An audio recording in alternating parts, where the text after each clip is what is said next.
It's Wednesday, January 19th, 2022, and the morning edition is live. On today's show, a busy night for police in the capital. Bahamians braving the elements. We're celebrating Popcorn Day. And the singing bishop celebrates his birthday. So let's start the morning off right.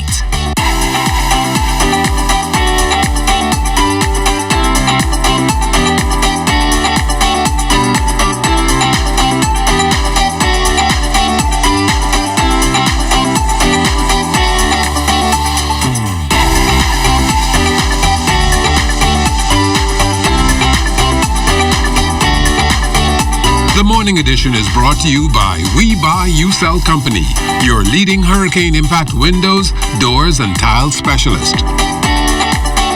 Good morning, everyone, and welcome to the Morning Edition. Good morning. I'm Kelsey. Can I introduce myself first? Are you ready to start?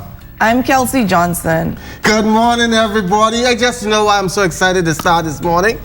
We have to make a national apology to our engineer, our audio engineer, when we named our top DJs yesterday. Yes. Oh my gosh. He was caught Can up. I borrow your pen? He was caught up in his feelings. His DJ name is DJ Sleek, but he goes by the name of Teron Butler, a graduate of Queens College, lives somewhere out there in the West. So everybody, he was really caught up in his feelings yesterday. Teron Butler, we are sorry. But he's still. DJ Sleek. Oh yeah. Ones and twos. But he's still not one of our top 10 DJs. He's really not one of our top 10? No. But he does an excellent job for us every day. Good job, but he was really caught up in his feelings yesterday. Yes, he was hurt yesterday. He went in the corner, didn't say anything. You know he was in our air all yesterday saying, my name, Kelsey Fisher, DJ Sleek. Say my name, please say my name. But we apologize. Yes. So we'll have National apology. We'll have a smooth show this morning. Now you have some questions you want to ask this morning. Yes, I was asking a male friend of mine what is his idea of an ideal date. So I want to know, what is your idea of an ideal first date? Do you take your first date into the west, the east, or into the central area that we call the over the hill? What do you have planned for your first date? I can't even remember when I went on my first date. It's been so long, and I don't do dates. Okay, now. so what would you do now for your wife if you want to celebrate something with her? That's a hard question. Candles? Nope. Picnic on the beach? Nope. David Yurman? Definitely no. Probably just have a little makeover with Italia. No, McDonald's or something. We go to McDonald's, sit down and remember the good old times when we were younger. You know, I really want my 41st birthday at McDonald's. I really want that. Right on Marlborough Street on top. I want Ronald McDonald. Every morning, Kelsey comes with a plan to just get me in problems. But the weather out there this morning was really cold. I really didn't want to just get up. Did you shower this morning? Beginning to look a lot like Christmas everywhere I go. I can smell your cologne from here. It's very overpowering on set. It was very cold this morning. We have a story coming up with some fellas that are really braving this weather. You have a story with the singing bishop. His birthday was Bishop taught me how to season chicken. But before you season the chicken, you have to clean. And he said, Kelsey, got it. And it's also Popcorn Day. Yes. But Anthony didn't save us any popcorn. But before we get to all of that, our Desmond Sanders is out there with the traffic. Very busy morning already, Desmond. What are you saying? Very busy indeed, Charles. And just yesterday, traffic police cited 55 motorists for various traffic violations. This morning, we're on Carmichael Road near the Southwest Plaza. Corporal Patrick Smith. Corporal Patrick Kemp. I don't know why I call you Smith. Corporal Patrick Kemp joining us live on the broadcast this morning. What are some of the major concerns on this trip here? Good morning, Mr. Sanders. Good morning, Bahamas. And we're in the area of the Southwest Plaza, Carmichael Road. One of the major concerns we have is for those road users who are traveling in the eastern direction on Carmichael Road in this area. What they tend to do, Mr. Sanders, is they tend to undertake. Their overtake will be considered on the right side of the vehicle. They undertake by going over on the left side, coming in from the bus lane, heading in the eastern direction. And that is dangerous. And I want the drivers out there to know to please adhere to the traffic rules and regulations, obey any signage you might see, and to avoid making that mistake. That is a potential for a disaster. A very busy night for police. Any overnight incidents? Overnight, we have reported some 4 traffic crashes. One of those would been involved with injuries.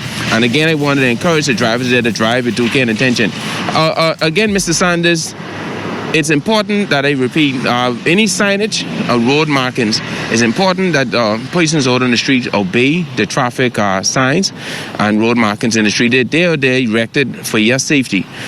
You would notice, especially in this area, the road markings are faded.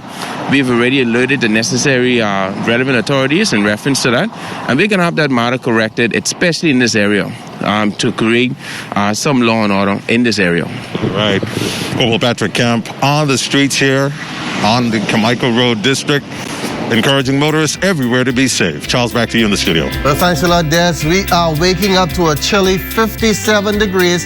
Clear skies, winds north at 4 miles per hour. Humidity 87%. Our strong high pressure system is dominating the weather across the Bahamas. Your daytime high temperature today, 75 degrees. And Kelsey was saying overnight low of 55. Get those blankets and everything out for that. As we look ahead to Thursday and Friday, once again, sunshine and pleasant on Thursday, 79 in the day, dipping to 60 at night. And then on Friday, mostly sunny and pleasant, but it's still going to be cold, 79 in the day, 64 at night.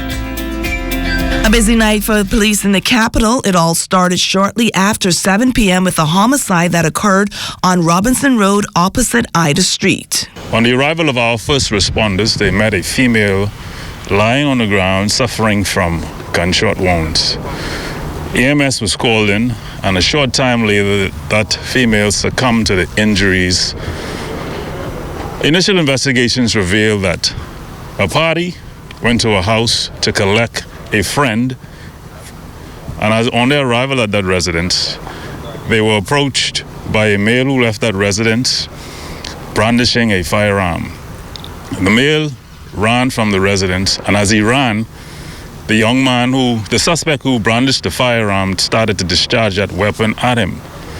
And as a result, he ran south along Ida Street onto Robinson Road. The suspect continued discharging his firearm. And as a result, the lady who was exiting a vehicle to attend a prayer meeting at a church here on the grounds was shot in her chest and face several times. Police were then called to the scene of an apparent plane crash in the area of Solomon's Lighthouse along the Eastern Road shortly before 10 p.m. Someone allegedly saw a plane going down, and they believe they saw what was a flare gun. The marine assets and the officers combed the area here along the Foxhill Creek. However, there was no debris found of any plane in the vicinity. Subsequently, our searches ended as soon as daylight comes around. As is normal, the Royal Bahamas Defense Force will dispatch their marine assets to comb the area via underwater swimming so as to confirm whether or not an incident that was reported to us actually was reported. We also would have made contact with the air traffic control, who confirmed that there were no planes in this area during the time of reporting of the plane crash. The government has signed a memorandum of understanding with the United Arab Emirates to explore mutual economic and technical advancement.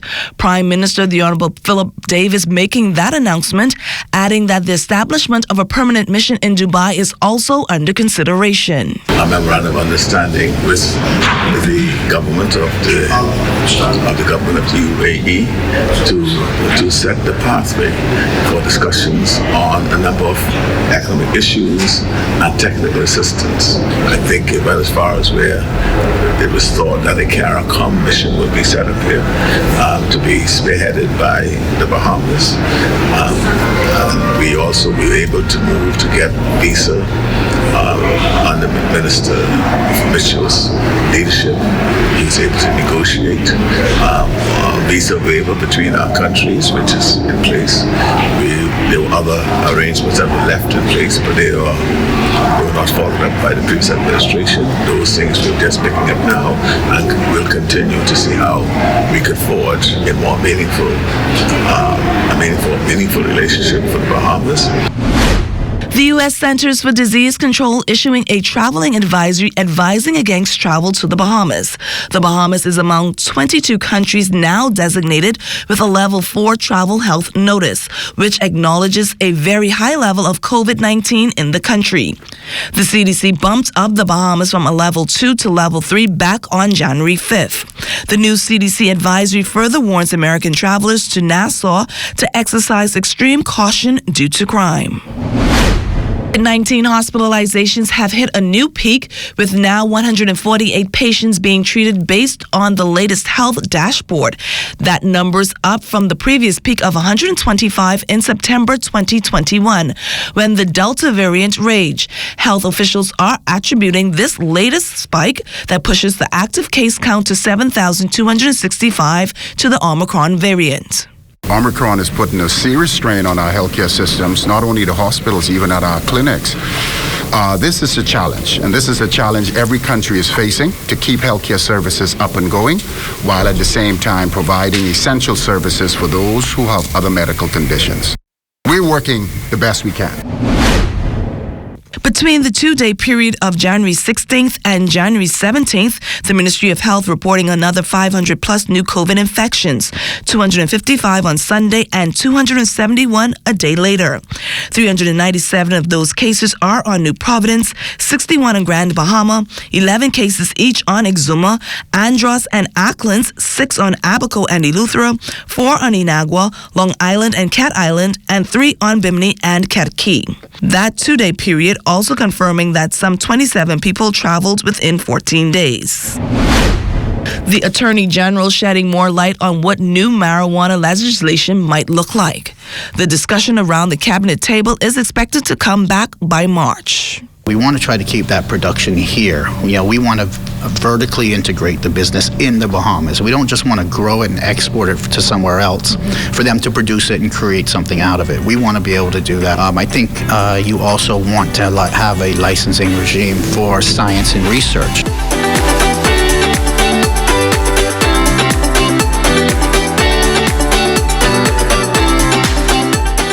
Fixed and mobile services provided by Cable Bahamas Business Solutions helps our customers help their customers adapt to the new way of paying for things. Digital Wallets makes your transactions faster, more convenient, and secure. Whether it's using a debit card at the grocery store or making online payments for your monthly expenses, Digital Wallets, powered by Cable Bahamas Business Solutions, makes it better. For more information on our fixed and mobile services, contact the experts at 601-8911 in Nassau or 602-8811 in the Family Islands. Welcome back. The COVID-19 pandemic has placed a tremendous burden on our healthcare system. This morning, we highlight the work of a leading healthcare facility that's beating the odds of this crisis and leading the charge in providing accessible quality healthcare services to Bahamians. Here's Desmond Saunders. The raging COVID-19 pandemic severely impacting services at Doctors Hospital. The facility's chief medical officer, Dr. Sheena Antonio Colley, says the organization had to shift into high gear, quickly filling staffing shortages. Several primary healthcare services have also been temporarily interrupted. Since the beginning of the pandemic, we've been impacted by COVID-19. Initially, we'd had to shut down many services. Many of them were outpatient services that we had to shut down. Some have reopened, shut down again, and reopened. We've even had to go as far as shutting down our kitchen services at certain points to the public. In the third wave, our maximum staff that was out at a time would be about 30 to 40 at a time. In this pandemic, we peaked at 120 staff out. We are now down to about 40 staff out at this time. And it's been a rough path. Since the start of the COVID crisis, the medical chief says the organization had to strike a delicate balance between catering to looming COVID-19 cases in the country and caring for its very own. We put together our contact tracing and surveillance team for our associates, specifically for our associates. And as a result of that, we were able to do a lot of contact tracing, a lot of daily surveillance of our associates, and hence we were able to bring back asymptomatic, so staff that did not have symptoms, they were able to come back to work safely, whether they were tested with a rapid antigen or a PCR. We followed an algorithm and we were able to bring them back to work safely. As the nation grapples with COVID-19 and with continuing fears of the Omicron variant, the organization is now carrying out an active recruitment initiative, staffing issues also being addressed. Right now, we have cut all vacation times. So even staff who are on vacation, we have to bring them back in again in order to help and assist during this time when things are very, very demanding and we're in an outbreak. With over 7,000 active COVID cases on record, the doctor says her team will remain on the front line to provide quality, accessible health care for all Bahamians. Desmond Saunders, ZNS Network News. Well, many of us have dread waking up and getting out in these cold conditions. Well, there are some people who just love to not only get up, but get wet. A group of persons who take the beaches in these conditions led by Gregory Clark. The guys tell us we got alligator skin, so, we used to the water. Right now, maybe a little 60 degrees, or maybe a little lower than that. Well, I've been swimming out here for the last 15 years, and this is the best time to swim, man. The water is great, man. When you come out the water, you feel cold. Kenneth Curry was always an early morning swimmer, and to him, it's a mental thing. When it's cold, I enjoy the water much better when it's colder. The temperature sometimes be extra cold, but it's good for your body, mind, and soul. How long do you be in the water with temperatures like that? About an hour, 10 laps. Alexander Williams have been coming out for the last 8 years, hot or cold. I feel better when I come out of the water when it's cold. I feel better in the morning time, I don't like the hot water too much, I like the coldness. It sort of boosts me up like in the morning time, because when I come in the water, I go back home, I feel, energetic, and sometimes maybe in my bed in the morning time, I don't want to get up, but when I think about the water and these fellas, I gotta come in the water, man. So is there a mental preparation to get into this frigid conditions? Not necessarily. Just put your mind to it and you can get it together. I just walk right in and just take a plunge. In the water, and that's it. I don't have a routine, but I'm one of the youngest ones out here. We have people 85, 86 who comes in the water every morning. So if they could come in the water and they 80-something, the young fella like me who gets 60-something, I could come in the water also. Williams had already done his swim, but you can see he was still shivering a lot. Yeah, because the breeze, when you come with that breeze on you, watch you just shiver, Rotary Club member Dennis Knowles has passed away. He is known for putting service above self as a member of the Rotary Club in Grand Bahama. And this morning, Rotarians are saluting someone they call a giant of a man. Here's Jamila Mizik. Rotarians paying tribute to former SECME program coordinator and fellow Rotarian Dennis Knowles. Rotary Area Governor Billie Jean Ferguson says Knowles was special to Rotary, especially the Rotary Club of Lucaya, with his initiative. The SECME and the AIM program, and those programs allowed students to go off to college and to get a better education. One of his passion, or his many passions, with the mousetrap and the rocket competition, and he would organize that and find the sponsors to make sure that those programs went on.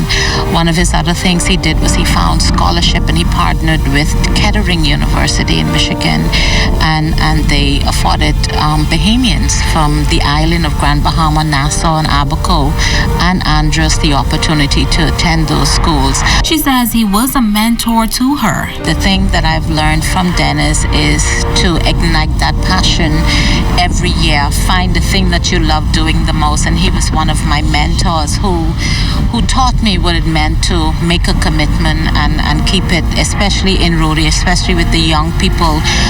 He taught me a lot about fundraising, and to me, he was a father figure. And I am gonna miss him tremendously, his contribution and just his presence and the wealth of knowledge that he had in reference to Rotary and all things humanitarian. Rotarian Christine Van der Linde says she knew Knowles for many years and he was instrumental in her development as a Rotarian. He was an enormous help and a great mentor, especially during my time when I was president.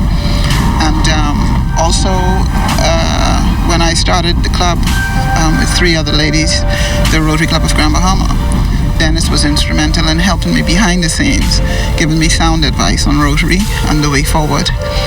So we've come a long way together. And certainly, I will miss him greatly, without a doubt, like all of us in Rotary.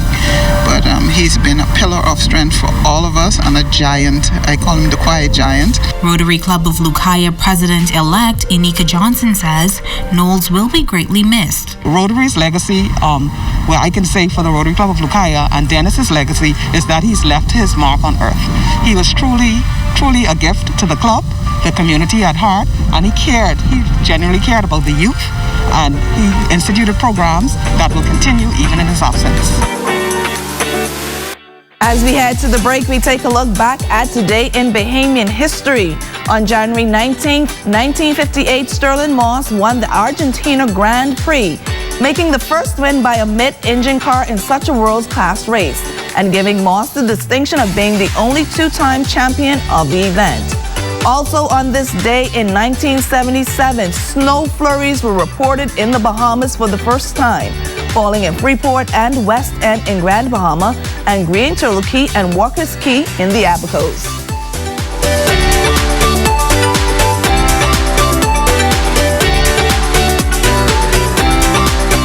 Everything is changing, and your favorite hardware and home improvement store is getting with the program. We Buy You Sell is rolling out its new online shopping feature. If you go to our website, wbusbahamas.com, it's a quick and easy 3-step process. Step 1, browse the gallery and select your item. Step 2, add to cart. And Step 3, check out. Go to our website, wbusbahamas.com, to shop with us today. Professional Golf Association Corn Ferry Golf Tournament Tour making a stop at Sandals Emerald Bay in Exuma this week. Heading into the final round today, Corey Sean holds a 1-shot lead at 10 under par. 2019 champion Marty Doe and American Brandon Matthews are also a part of this year's field. I know how the course goes because I won here before. I made 27 birdies that week, and I know how to score. It's just that it's so comfortable being out here, and I don't really feel that much of a pressure, which is really good actually, and just enjoying myself. I played actually really good today. Kind of limped it coming in a little bit, but had it 5 under through 10. Just kind of made a couple little mistakes. Read a few putts wrong coming down the stretch, but it's nice to have no wind today for a change. Tournament organizer Brooks Downing is just happy to be able to bring the event back to Exuma. Not having the opportunity to come here to this beautiful resort in this wonderful island last year because of the pandemic, we missed it. We missed the island.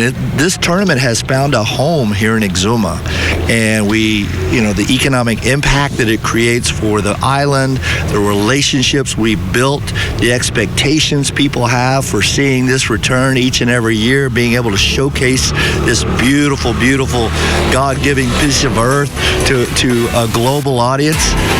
It's special.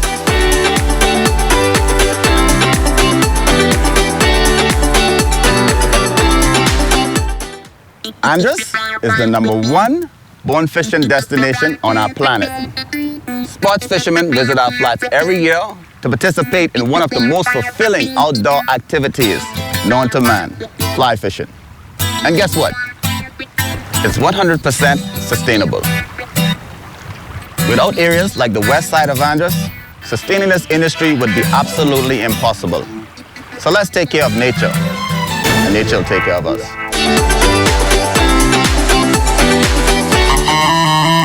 Talking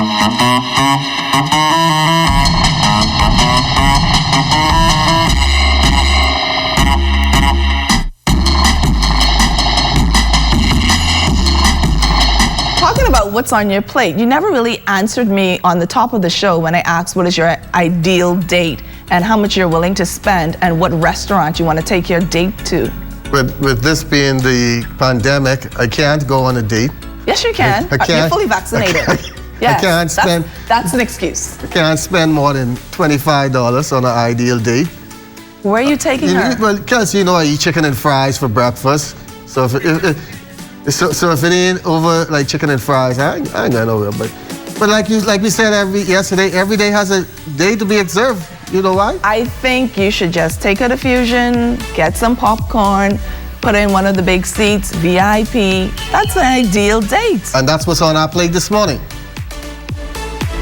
Kettle corn or classic butter. Popcorn has been an institution in movie theaters and living rooms for hundreds of years. And today, on National Popcorn Day, we decided to go to the experts to test the science, or something like that. And so our quest took us to the halls of Fusion Superplex. So we're gonna pass the popcorn today? Yeah, let's do that, popcorn. Let's get started. According to Smithsonian Mag, popcorn has been a part of pop culture, since the 1885 creation of the machine we love today. And in the 1920s, that's when movies were added to the mix, but what exactly was it that made the movie popcorn combo stick? I think it's because popcorn is a very practical snack. I think that given its size and the way how it's served in the bag or bucket, it's easy to consume when you're in the theater, and it's fun to share. So I guess that what makes it the perfect movie snack. And as it turns out, at concession stands, they've got this thing down to a science. So this system is already calibrated to have, so that all we do is we put in the kernels, add the butter flavoring, and we put it in. So right now, if you can hear it, the popcorn's already started to pop. So once it gets to that stage where we need it to be for serving, it'll start to pop out through the latch here, and you'll see it all come out into the holding area. But that's the easy part.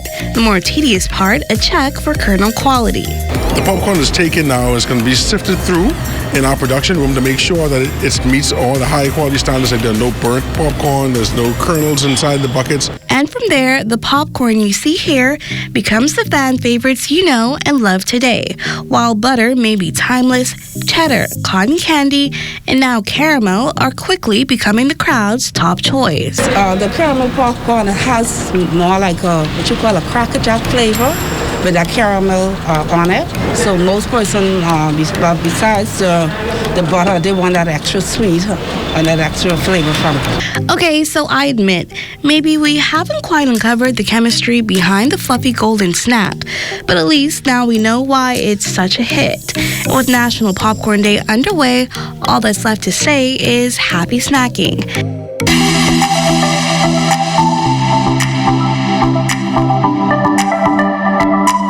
A TikTok user named Christian is a server in Times Square, and maybe you should know about this because you really don't take people on dates. So instead, he kind of put his tip, what he wanted, in the blank spot because the person never X'd it out and the person never filled it in. So what he did, if your bill was $100, he pumped his tip up to like $200. Oh. But it was only a joke. He came back and he clarified everything for everyone, letting them know on TikTok that was just a joke. Also, what is trending, if you love a good travel hack, then this viral video is for you. This TikTok user has now gone viral for trying a hack that has been around TikTok, where you take a travel pillow and stuff it with additional items to avoid any extra carry-on charge for a budget on airlines such as Frontier or Spirit. And on Monday, a new design of the U.S. quarter featuring Maya Angelou, a famous American poet and author, went into circulation, making her the first Black woman to be given this honor. And fans of Betty White honored the late actress by contributing towards a special cause on the occasion of her 100th birthday. Many people took part in the viral Betty White challenge, but how much money did they raise? Betty's fans now know very well how attached the actress was to animals, so they donated $5 $25 each. You know, folks, right here in the 242, they were worrying not about donating to the society, or just worrying about how old Betty White was so they could do something. What did you do when she died? I went back and Did you watched buy the old, 001 or 100? I watched the old Golden Girls shows. I like that. Oh, wow. But Monday was a special day for a special guy, Bishop, singing Lawrence Roll. However, I wanted to bring him a cake. So I'll bring him a cake with some coffee, and we'll roll his video and tell everyone in the nation how the singing bishop, who's loose like a goose. We'll have that story coming up tomorrow. Definitely. So stay tuned for that. The singing bishop celebrates his birthday. But be sure to stay tuned to the ZNS Network for news as it happens, TV and radio updates throughout the day. Then you can tune into the Northern Edition at 6:30 in the Bahamas tonight at 7. And that's going to be a wrap. I'm trending. No, you're not. You're not with your $25 dinner. You're really not. I'm trending. I'm trending.